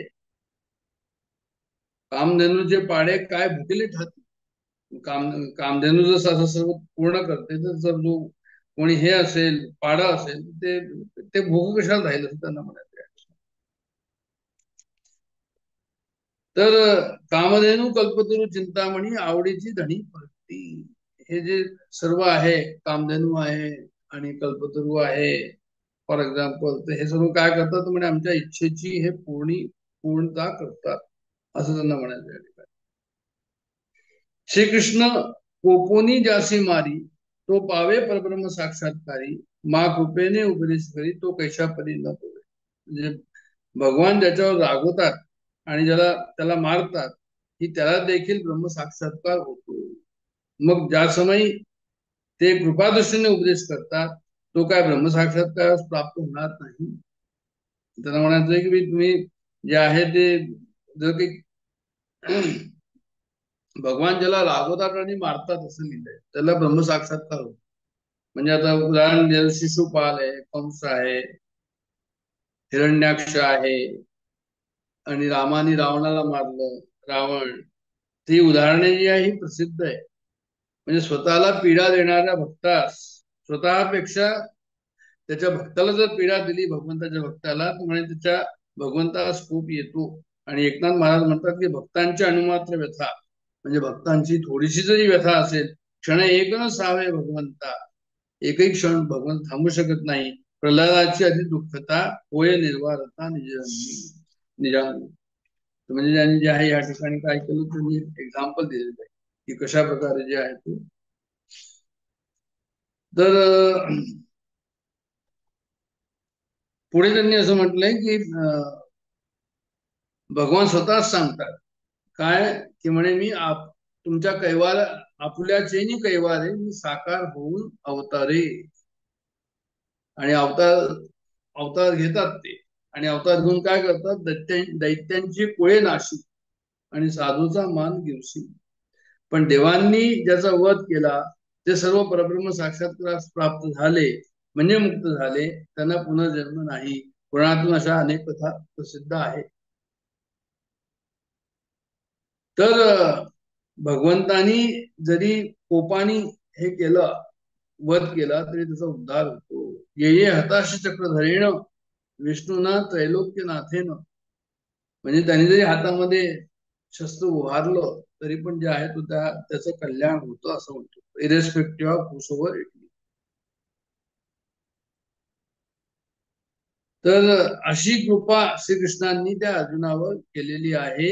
आणि म्हणजे त्या परमकृपेचा ते उपदेशामुळेच ते जे आहे ते काय उपदेश करतात परमकृपेमुळे. पुढे त्यांनी म्हटलं की जे कृष्णची होय जे आपण, ते कृष्ण होय आपुले अंतःकरण, तेदवा संकल्पाचे अंगण ओळखती सिद्धी. म्हणजे जेव्हा आपणच कृष्ण आहोत असा जेव्हा निश्चय होतो, म्हणजे आपले अंतःकरण जेव्हा कृष्णमय होऊन जाते, आपले अंतःकरण जेव्हा अनन्य भक्ताचे होते, म्हणजे आणखीन तिथं काहीच नाहीये, फक्त कृष्णच कृष्ण आहे, ते कृष्णरूपच बनते. आणि मग आपल्या संकल्परूपी अंगणात जे जे संकल्प येतील ते परिपूर्ण करण्यासाठी अष्टमहासिद्धी राबतील. म्हणजे तुम्ही काय करायचंय, म्हणजे तुमचं अंतःकरण अनन्य भक्ताचं व्हायला, तुमचं अंतःकरण श्रीकृष्णाशिवाय आणखीन काही नाही. मग एकदा जर असं झालं की श्रीकृष्णाशिवाय आणखीन आमच्या अंतःकरणामध्ये काही नाहीये, तर मग बाकी संकल्प रूपी अंगणात जे लिहिलंय की ते संकल्प येतील, मग बाकी काय संकल्प आम्हाला आहे, मग ते संकल्पही त्या ठिकाणी वाईफ आउट होऊन जातील. जर अशा प्रकारे त्यांनी जे आहे ते आमच्यावर कृपा केली तर.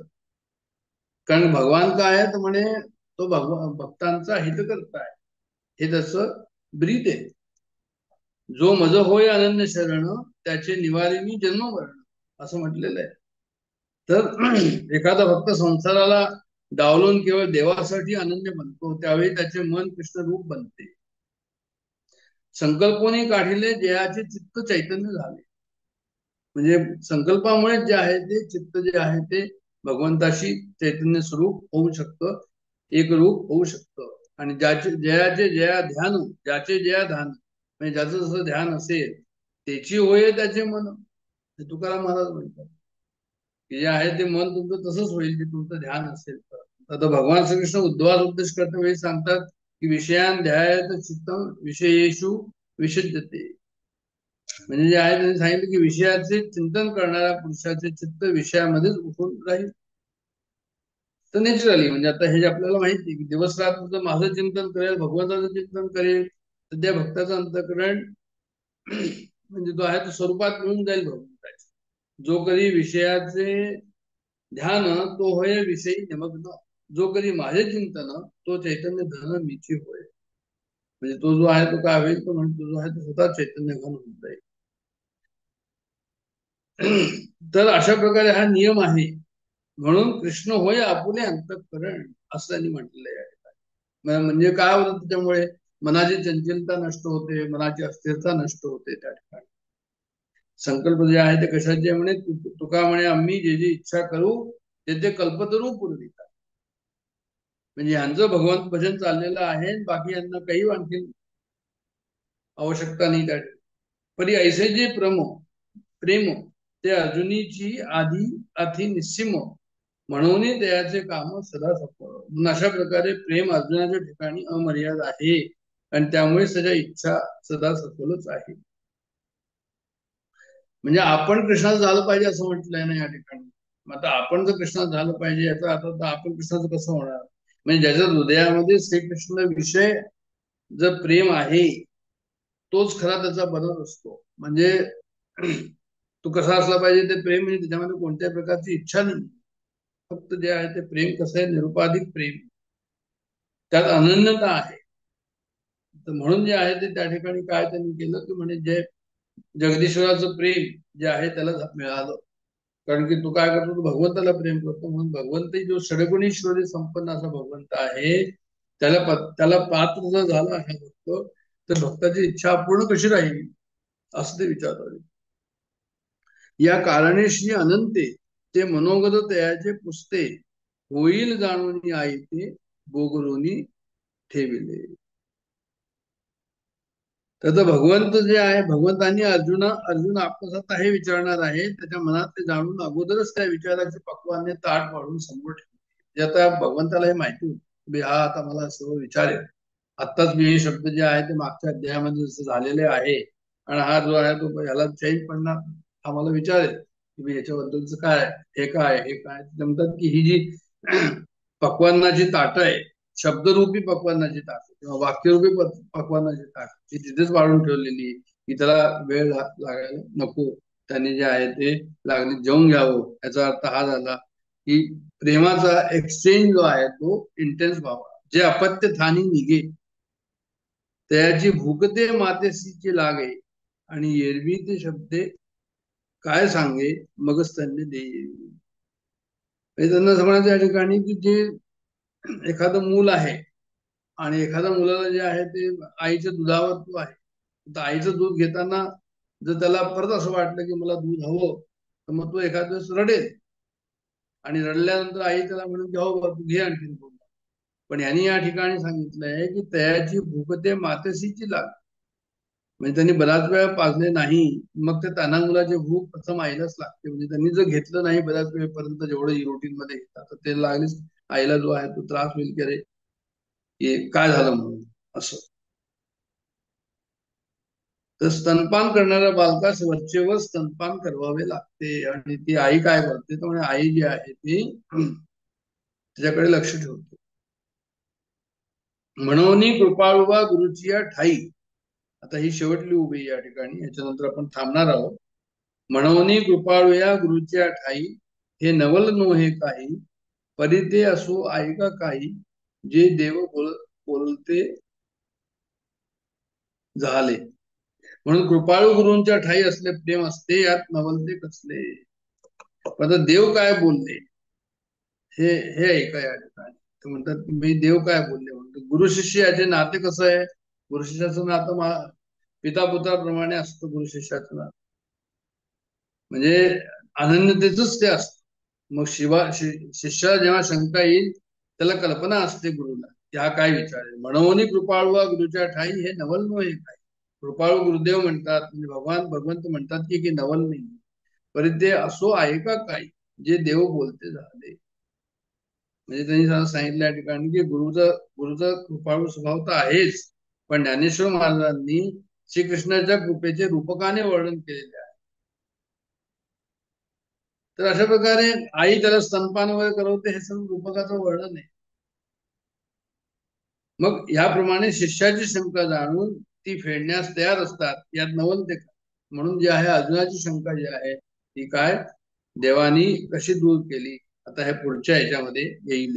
म्हणजे तिसऱ्यामध्ये अक्षरम ब्रह्म परमम स्वभाव ध्यात्म मुच्यते, ह्याच्यामध्ये ते पुढच्या वेळेस येईल की जे अविनाशी तत्व आहे तेच ब्रह्म आहे आणि परम अक्षर ब्रह्माचाच प्रत्येक देहातील प्रत्येकात्मा भाव म्हणजे जीवातला भाव. त्याच्यामध्ये काय म्हणजे जीव आणि परमात्मा कसं आहे तर म्हणजे ते एक स्वरूप आहे असं त्यांना सांगायचं आहे. आणि या ठिकाणी पुढे जी उत्पत्ती होते त्याला कर्म वगैरे म्हटले, ते आपण पुढच्या वेळेस पाहूया. आता आम्ही आता इथे थांबणार आहे. आपण काय केलं आता आपण म्हणजे जे आहे ते पहिले 7व्या अध्यायाचं थोडस आपण जे आहे ते चिंतन केलं किंवा भगवद्गीतेचं थोडस मागे वळून पाहिलं की भगवद्गीतेमध्ये मागे काय आहे म्हणून थोडासा विचार त्याचा झाला. 7व्या अध्यायाचा थोडासा विचार झाला. महत्वाचं टेक अवे 7व्या अध्यायात जे आहे ते आपण पाहिलं की मयासक्त मना पार्थम म्हणजे भगवंताशी आसक्त होणं आणि भगवंताचा आश्रय घेणं आणि भगवंताबद्दल योगम युंजन म्हणजे जे आहे त्याची अभ्यास त्याचा करत राहणं म्हणजे त्याची संलग्न राहणं हे हा मुख्य त्या ठिकाणी जे आहे त्यांनी साधनेचा हे सांगितला की साधना कशा प्रकारची आपल्याला व्हायला हवी. आणि दुसरं जसं त्यांनी म्हटलं की असंशय समग्रम्मा म्हणजे जे आहे माझं समग्र रूप कसं आहे, भगवंत सर्वदूर कसा आहे, भगवंताचं अस्तित्व जे आहे ते अस्तित्व कशा प्रकारे ओळखायचं, ते अस्तित्व कुठे कुठे पसरलेलं आहे, किती आहे, हे सर्व जे आहे ते एक आहे की दोन आहे, हे सर्व जे आहे ते आपल्याला 7व्या अध्यायामध्ये त्यांनी सांगितलं की जे आहे ते समग्रम्मा म्हणजे जे आहे ते समग्र स्वरूप ओळखण्याचा म्हणजे आम्हाला त्यांनी त्याच्याबद्दलचं जे आहे ते कन्सेप्ट एक दिला समग्र स्वरूप काय असतं.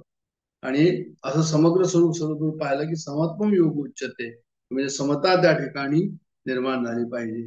मग आम्हाला जर समग्र स्वरूप भगवंताचं दिसू लागलं आणि समत्वम योग उच्चते हे जर त्या ठिकाणी आम्हाला आलं लक्षात तर आमचं बरचसं काम त्या ठिकाणी होत आहे. तर तुम्ही इथे विरमतो. जय जय रघुवीर समर्थ.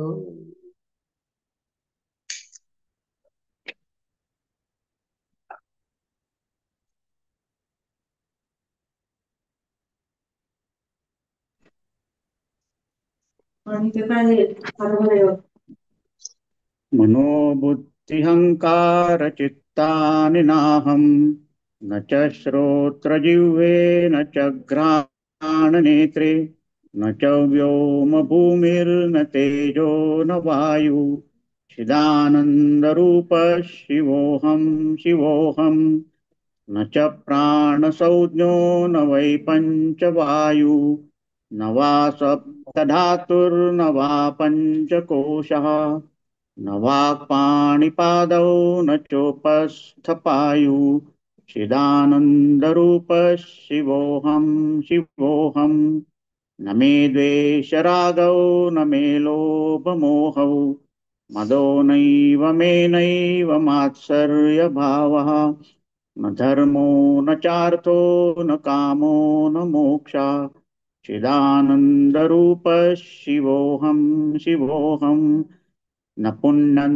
न पापं न सौख्यं न दुःखं न मन्त्रो न तीर्थं न वेदा न यज्ञाः अहं भोजनं नैव भोज्यं न भोक्ता चिदानन्दरूप शिवोऽहं शिवोऽहम् न मे मृत्युशङ्का न मे जातिभेदः पिता नैव मे नैव माता न जन्म न बन्धुर्न मित्रं गुरुर्नैव शिष्या चिदानन्दरूप शिवोऽहं शिवोऽहम् अहं निर्विकल्पो निराकाररूपो विभुर्व्याप्य सर्वत्र सर्वेन्द्रियाणां सदा मे समत्वं न मुक्तिर्न बन्धः चिदानन्दरूप शिवोऽहं शिवोऽहं चिदानन्दरूप शिवोऽहं शिवोऽहं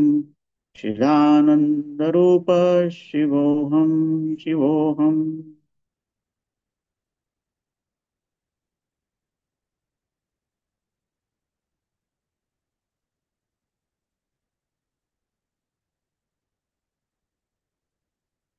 ॐ पूर्णमदः पूर्णमिदं पूर्णात् पूर्णमुदच्यते पूर्णस्य पूर्णमादाय पूर्णमेवावशिष्यते। ॐ शान्ति शान्ति शान्ति। हरि ओम्।